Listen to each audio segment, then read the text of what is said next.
সাদা কালো পাকড়া একটি খামার উপযোগী ষাঁড়গুলো দেখতে পাচ্ছেন। মাশাআল্লাহ দেখার মতো একটি ষাঁড়গুলো, যে আজকের হাটে দেখি গরুটার দাম কেমন চাচ্ছে এবং কাস্টমার কত বলতেছে দেখতে পাচ্ছেন।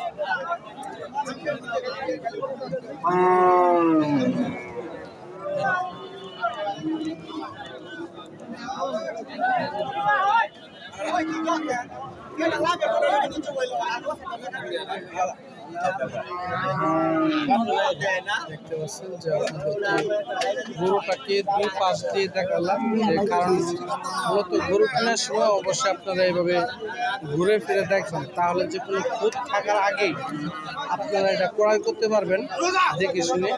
দেখা যাচ্ছে লালন পালন করার সময় দেখা যাচ্ছে অনেক খুঁত থাকলে বিক্রি করার সময় অনেক টাকা কম হয়। দেখি আজকের হাটে কাকে কম দাম যাচ্ছে।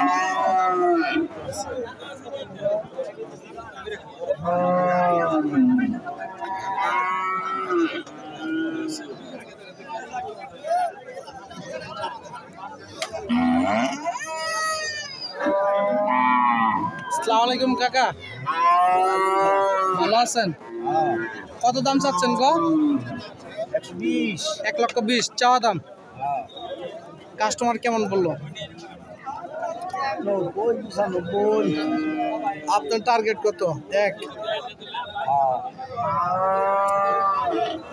90-95 হাজার টাকা দাম হয়েছে। ওনাদের টার্গেট 1,00,000 টাকা, চাওয়া দাম 1,20,000। যে হলিস্টিন ফ্রিজিয়ান জাতের ষাঁড়গুলো মাশাআল্লাহ দেখার মতো গরুটি দেখতে পাচ্ছেন, যে উচ্চতা এবং লম্বা ফিটনেস মাশাআল্লাহ দেখার মতো একটি গরু।